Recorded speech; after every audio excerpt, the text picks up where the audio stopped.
Good morning, my dear student. Today, our online topic is chapter number 7, विश्व भारतीयम. विश्व भारतीयम का मतलब होता है विश्व में भारत या विश्व में भारतीय.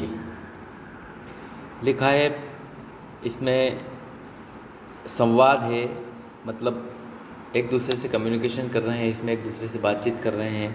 शिक्षक और जो कक्षा के बच्चे हैं वो एक दूसरे से वार्तालाप कर रहे हैं और एक दूसरे के प्रश्नों के उत्तर या जवाब दे रहे हैं. तो आइए शुरू करते हैं. आचार्य बोलते हैं, भो छात्राः ध्यानेन शृण्वन्तु, अर्थात हे छात्रों ध्यान पूर्वक सुनिए. वयम संस्कृतं पठामः, हम संस्कृत भाषा पढ़ते हैं. लिखामः वदामः, किंचिन महत्वमपि जानीमः, अर्थात हम संस्कृत भाषा को पढ़ते हैं, लिखते हैं और बोलते हैं तथा कुछ महत्व भी इसका हम समझते हैं या जानते हैं. किंतु संस्कृतस्य विषये भारतीयाः वैदेशिकाः विद्वांसः किं कथयन्ति भवन्तः जानन्ति वा, अर्थात या परंतु संस्कृत के विषय में भारतीय और पाश्चात्य विद्वान क्या कहते हैं. भारतीय का मतलब भारत के विद्वान और पाश्चात्य का मतलब होता है जो भारत के अलावा जो दूसरे देश हैं उन देशों के विद्वान क्या कहते हैं. तब देखना आगे क्या लिखा है. सर्वे छात्रा बोलते हैं, सभी छात्र बोलते हैं एक साथ, आचार्य न जानिम, अर्थात गुरुजी हम नहीं जानते हैं या सर या आचार्य हम नहीं जानते हैं. तो आचार्य बोलते हैं, तर्हि अद्य संस्कृत विषये मूर्धन्य विदुषां प्रसिद्ध राजनेतॄणां वैदेशिकानां विचाराणां चर्चां कुर्मः, अर्थात तो हम आज संस्कृत के विषय में महान विद्वानों, प्रसिद्ध राजनेताओं और पाश्चात्य विद्वानों अर्थात जो विदेशी विद्वान हुए हैं उनके विचारों की चर्चा करते हैं. आगे लिखा है, दिशा बोलती है, आचार्य के भारतीय विद्वान संस्कृत विषय उक्तवंत, अर्थात आचार्य जी भारतीय विद्वानों ने संस्कृत के विषय में क्या कहा है, उनके क्या विचार रहे हैं या उन्होंने संस्कृत भाषा के विषय में क्या कहा है. तब आचार्य बोलते हैं, नेके विद्वांसः राजनेतारः साहित्यकाराः संस्कृतस्य महत्वं प्रतिपादितवन्तः, अर्थात संस्कृत के महत्व को, नेके मतलब किसी एक, अर्थात संस्कृत के महत्व को किसी एक विद्वान ने या राजनेता ने या किसी साहित्यकार ने प्रतिपादित नहीं किया. मतलब क्या बोला कि संस्कृत के महत्व को किसी एक विद्वान ने या किसी राजनेता ने या किसी साहित्यकार ने प्रतिपादित नहीं किया या नहीं बनाया. भारतीयेषु महात्मा गांधी, पंडित जवाहरलाल नेहरू, महर्षि अरविंद, स्वामी विवेकानंद प्रभृतयः तथा च विदेशिकेषु Max Muller, Macdonald, Weber, William, Bob, हिरेन प्रभृतयः उल्लेखनीयाः. अर्थात ये बोल रहे हैं कि भारतीय विद्वानों में जिसने संस्कृत के साहित्य को प्रतिपादित किया है, जिसने संस्कृत के साहित्य को बनाने में अपना योगदान दिया, उनमें कौन कौन है. भारतीय विद्वानों में महात्मा गांधी, पंडित जवाहरलाल नेहरू, महर्षि अरविंद, स्वामी विवेकानंद इत्यादि, तथा विदेशी विद्वानों में या विदेशियों में max Muller, Macdonald, Weber, William, Bob, Hiren इत्यादि के नाम उल्लेखनीय है. अर्थात इन लोगों ने अपना योगदान दिया. तब मृदुल बोल रही है कि आचार्य महात्मा गांधी संस्कृत विषय के मुक्तवान, अर्थात आचार्य जी महात्मा गांधी ने संस्कृत के विषय में क्या कहा. अच्छे से सुनना कि महात्मा गांधी ने संस्कृत भाषा के विषय में क्या कहा. तो आचार्य बोलते हैं कि महात्मा गांधी अवदत् यत् संस्कृतम अस्माकं भारतीय भाषा गंगा नदी अस्ति, अर्थात महात्मा गांधी ने कहा था कि संस्कृत भाषा हमारी भारतीय भाषाओं के लिए गंगा नदी है. मतलब जितनी भी भाषा है, भारतीय भाषाएं, उन सभी भाषाओं में गंगा नदी के समान जो संस्कृत भाषा है वो पवित्र मानी गई है. अर्थात महात्मा गांधी ने कहा कि संस्कृत भाषा हमारी भारतीय भाषाओं के लिए गंगा नदी है.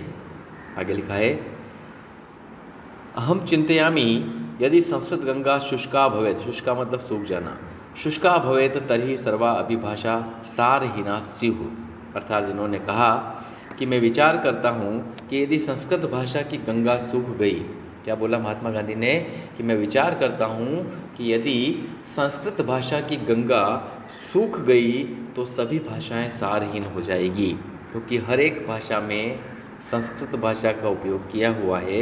इसलिए इन्होंने बोला कि यदि संस्कृत भाषा की जो गंगा है वो सूख गई तो सारी भाषाएं सारहीन हो जाएगी।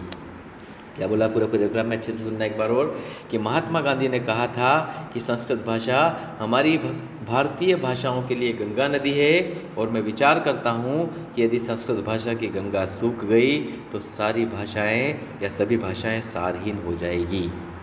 तब प्रत्युष बोलता है, स्वामी विवेकानंद के मुक्तवान, अर्थात स्वामी विवेकानंद ने क्या कहा है। तो आचार्य बोलते हैं कि विवेकानंद उक्तवान, अर्थात विवेकानंद ने कहा था कि यत मतलब कि, अर्थात स्वामी विवेकानंद ने कहा था कि संस्कृतम अनिवार्यतया शिक्षणीयम, अर्थात संस्कृत भाषा को अनिवार्य रूप से पढ़ाया जाना चाहिए। स्वामी विवेकानंद ने क्या कहा कि संस्कृत भाषा को अनिवार्य रूप से पढ़ाया जाना चाहिए। यतो ही तस्योच्चारण ध्वनिरे व राष्ट्रीय भावम आत्मगौरवम उद्दात भावनांश जनयति, अर्थात क्योंकि इसकी उच्चारण ध्वनि से राष्ट्रीय भाव, आत्मगौरव और उद्दात भाव को जन्म देता है। इसका जो उच्चारण है, इसकी उच्चारण ध्वनि जो है वो राष्ट्रीय भाव को, आत्मगौरव को और उद्दात भाव को जन्म देती है। आगे लिखा है, किंतु अस्माभिः सर्वे अपि भारतीय संस्कृतस्य प्रसारे प्रचारे च प्रयत्न न क्रियते इति खेदस्य विषय। खेद मतलब दुख का विषय है ना।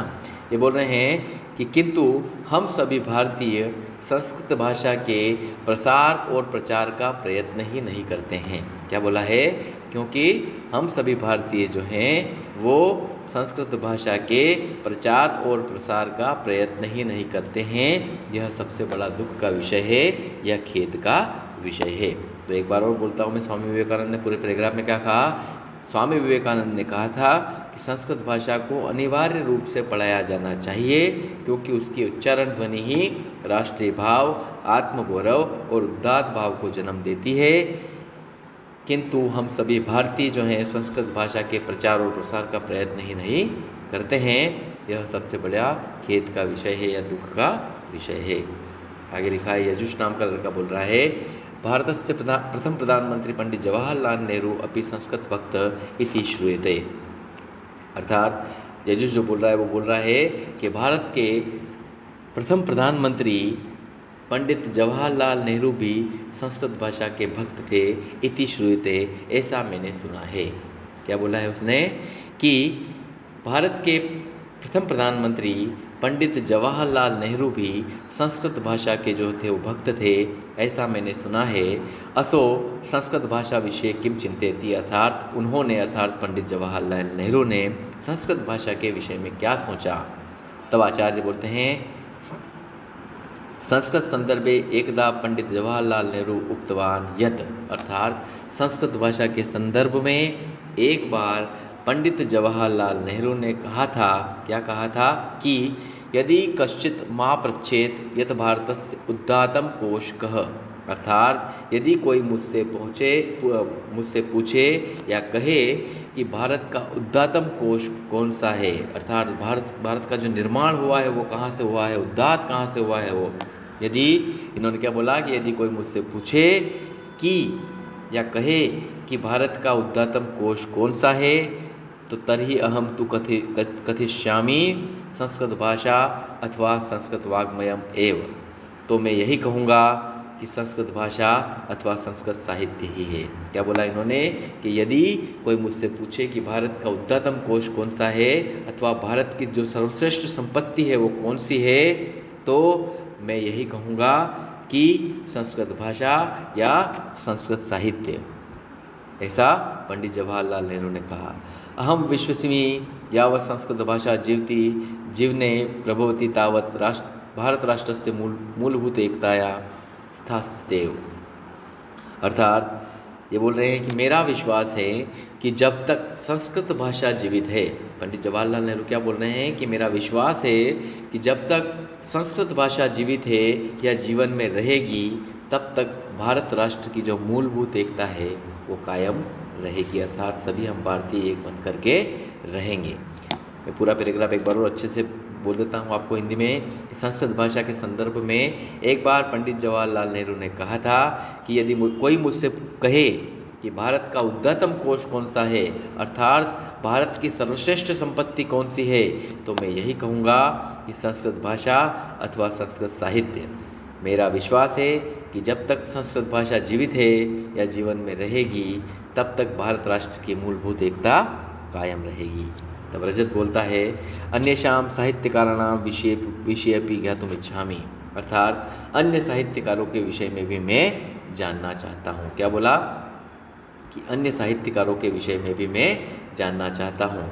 तब आचार्य बोलते हैं, आम अहम संक्षेपेण वदामि, अर्थात बिल्कुल मैं तुम्हें संक्षेप में बताता हूँ या छोटे रूप में बताता हूँ। क्या बोला, साहित्यकार राजनेता डॉक्टर संपूर्णानंद अवोचत, अर्थात साहित्यकार और राजनेता डॉक्टर संपूर्णानंद ने कहा था। क्या कहा था, अच्छे से याद रखना, मैच द फॉलोइंग में है इसको, कि साहित्यकार और राजनेता डॉक्टर संपूर्णानंद ने कहा था। क्या कहा था कि संस्कृत में अस्य देशस्य राष्ट्रभाषा भवितव्या, अर्थात उन्होंने ऐसा कहा कि संस्कृत ही इस देश की राष्ट्रभाषा होना चाहिए। क्या बोला उन्होंने कि संस्कृत ही इस देश की राष्ट्रभाषा होना चाहिए।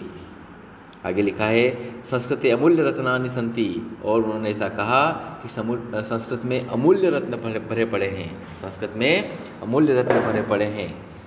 आगे लिखा है, संस्कृतम न केवलं जीविताम अपितु दिवंगतानां कृते अपि संजीवनी अस्ति इति, अर्थात उन्होंने ऐसा कहा कि संस्कृत भाषा न केवल जीवितों के लिए अपितु दिवंगतों के लिए भी संजीवनी औषधि का कार्य करती है। एक बार और बोल देता हूँ मैं कि डॉक्टर संपूर्णानंद ने कहा कि संस्कृत ही इस देश की राष्ट्रभाषा होना चाहिए। संस्कृत में अमूल्य रत्न भरे पड़े हुए हैं। संस्कृत भाषा न केवल जीवितों के लिए अपितु दिवंगतों के लिए भी संजीवनी औषधि का कार्य करती है। आगे लिखा है,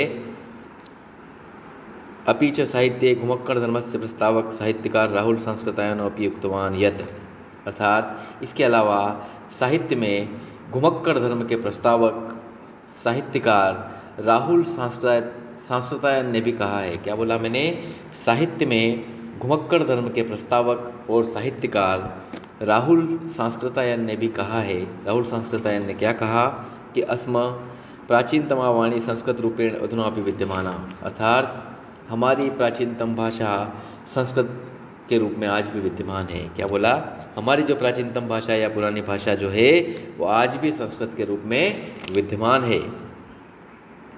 ततस्त्व यथा हिंदी कथा साहित्यानाम् अध्ययनं भवति तथा संस्कृत ग्रंथानाम् अपि अध्ययनमध्यापञ्चनं सर्वत्र भवेत्, अर्थात राहुल संस्कृतायन जो है उन्होंने कहा है कि हमारी प्राचीनतम भाषा जो है वो संस्कृत के रूप में आज भी विद्यमान है।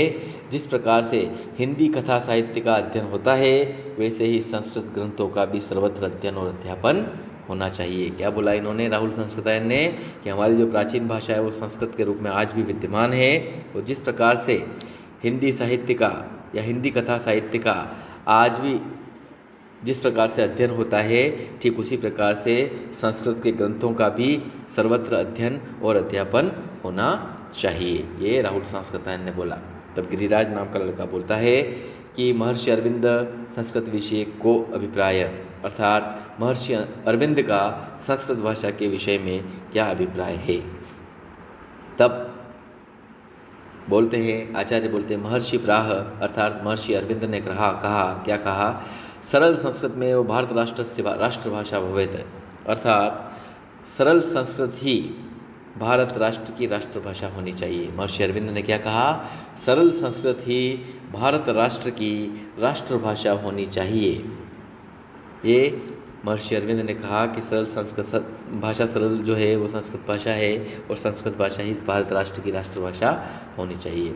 अयमेव भाव श्रीमातु कथने अपि दृश्यते सा, यही भाव श्री मातु के कथन में भी दिखाई देते हैं। उन्होंने क्या कहा, संस्कृत में राष्ट्रभाषा भवितुम अर्हति इत्युक्तवती। अच्छे से याद रखना, क्वेश्चन का आंसर है एक वाक्य, श्री मातु कथने अपि का भाव दृश्यते, या श्री मातु, क्वेश्चन में लिखा है कि श्री मातु श्रीमाता संस्कृत विषये किं कथयति, तो याद रखना श्रीमातु संस्कृत विषये कथयति संस्कृतमेव राष्ट्रभाषा भवितुमर्हति इत्युक्तवती। अर्थात जो महर्षि अरविंद ने बोला है कि सरल संस्कृत ही भारत राष्ट्र की राष्ट्रभाषा होनी चाहिए, ठीक उसी प्रकार से श्री मातु ने भी कहा है। क्या कहा? संस्कृत में राष्ट्रभाषा भवितुमर्हति इत्युक्तवती, अर्थात संस्कृत ही राष्ट्रभाषा होने के योग्य है। एकमात्र ऐसी भाषा संस्कृत है जो राष्ट्रभाषा होने के योग्य है। अन्य अपि प्रसिद्ध नायका संस्कृत से प्रशंसा कृतवन्तः, अर्थात अन्य प्रसिद्ध नेताओं ने भी संस्कृत भाषा की प्रशंसा की। यथा प्रथम राष्ट्रपति डॉक्टर राजेंद्र प्रसाद कथितवान, अर्थात इनके अलावा जो है कुछ प्रसिद्ध नेताओं ने भी संस्कृत भाषा की प्रशंसा की और उसकी महत्ता को स्वीकार किया। जो कौन है? डॉक्टर राजेंद्र प्रसाद जो प्रथम राष्ट्रपति हुए हैं, उन्होंने क्या कहा है संस्कृत के बारे में कि संस्कृत साहित्यम न केवल भारतस्य कृते अपितु मानव जाते कृते अमूल्यधनमस्ति, अर्थात भारत के प्रथम राष्ट्रपति डॉक्टर राजेंद्र प्रसाद ने संस्कृत के विषय में कहा कि संस्कृत साहित्य न केवल भारत के लिए अपितु मानव जाति के लिए अमूल्य धन है। क्या बोला डॉक्टर राजेंद्र प्रसाद ने, जो भारत के प्रथम राष्ट्रपति हुए हैं, कि संस्कृत साहित्य न केवल भारतीयों के लिए अपितु संपूर्ण मानव जाति के लिए अमूल्य धन है। यहाँ पर हमारा आज पहला भाग हम समाप्त करते हैं। दूसरे भाग में हम इसके आगे की चर्चा करेंगे। यहाँ हमारा पहला भाग समाप्त हुआ। आशा करता हूँ कि मेरे प्यारे बच्चों को पूरा भाग समझ में आया होगा। धन्यवाद। Good bye my dear student.